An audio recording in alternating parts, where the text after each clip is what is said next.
I'm Chris Chilton, and this is Car Magazine's Car of the Year 2007, our celebration of the best new metal to come our way this year. Here's my nomination. It's the Fiat 500, Italy's answer to the massively successful new Mini. It's the same sort of recipe. Cutesy retro design on the outside, sensible modern car oily bits underneath, in this case from the Fiat Panda. Look at this dash, absolutely gorgeous.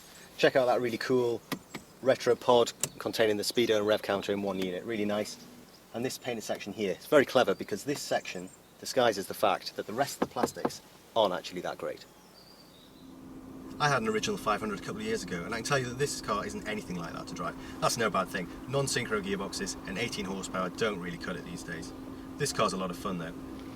Not quite as sharp as the Mini maybe, but the 100 horsepower 1.4 is brilliant and backed up by a close ratio 6-speed box.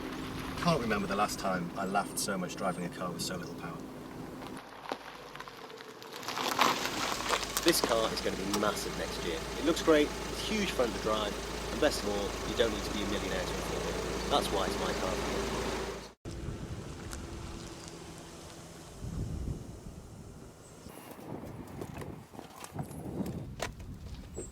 My name's Phil McNamara, and this is the Rolls-Royce Drophead Coupe.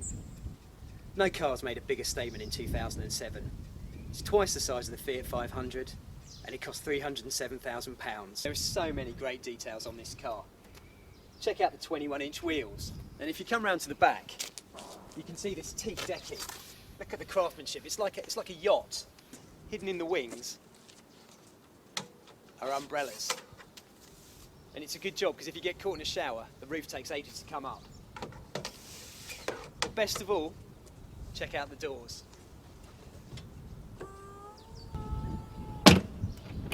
It's the best car door in the business.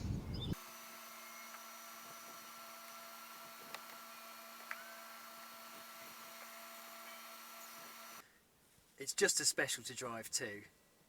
If you fire up the V12 engine, you hear almost nothing. This is one of the most refined cars on sale, and it's just as refined to drive. Wafting around in this car, every bump, every nuance in the road is just hidden away from the driver. It's absolutely sensational. So that's the Rolls-Royce Drophead Coupe. It's not just the most special car I've driven this year, it's probably the most special car I've ever driven.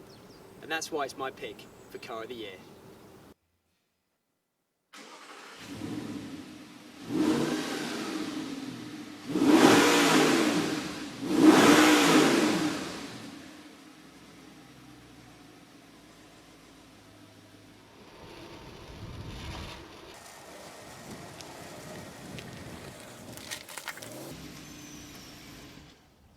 I'm Tim Pollard, and this is the frankly brilliant Audi R8.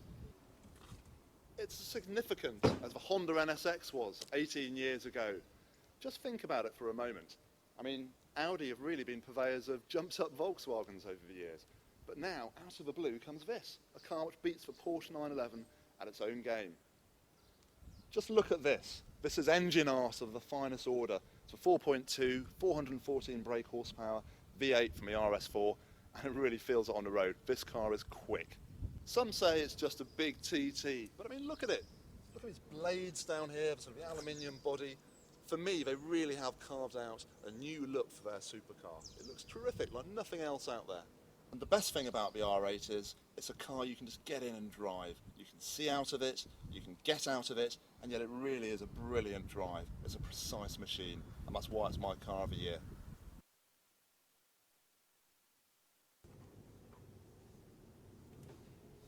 The Audi R8? Fine if you've got that kind of money, but many more of us will be driving this, Ford's cool new Mondeo. That's the real car of the year. Time was that people used to call Ford family saloons Dagenham dustbins, and it's just no longer true. Ford seriously raised its game in the styling department and certainly in the driving department. This car looks very cool on the outside thanks to Martin Smith's kinetic design language, but it's on the inside that it's really special. Mondeo owners will spend far longer inside their car than they will outside looking at it.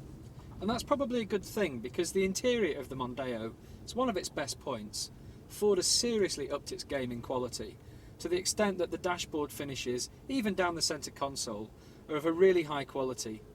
They'll match a BMW or a Mercedes easily now. But by far the most exciting thing about the Mondeo is the way it drives. It's unusually agile for a car this large and spacious. It means it gives the BMW's 3 Series a real run for its money, and that's what makes it my car of the year. I'm Ben Pullman, and this is the Mercedes C-Class. It's the best looking Merc for a generation, and the boxy styling harks back to when Mercs had that carved out of granite feel. In sport guides you get this body kit, and this gorgeous looking 3-bar grille, which I think it makes it the best looking car in its class. The boxy styling continues inside, but it's not just for show. This is a real quality product, and I think it's better than the R8. This Mercedes comes with the best combination you can have: 7-speed automatic gearbox, paddle shifts at the wheel, and a diesel engine with just enough power for everyday driving. And even with the sport kit, the ride's absolutely perfect.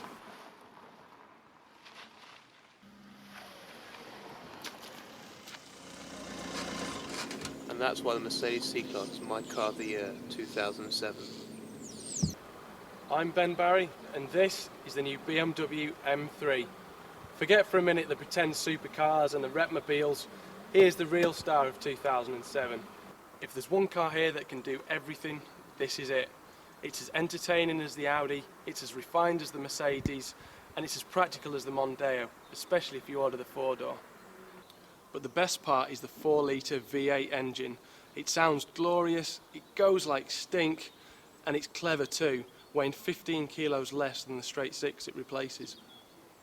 Believe me, you'll struggle to find a car that's more versatile, and that's why I think the new BMW M3 is the best car of the year.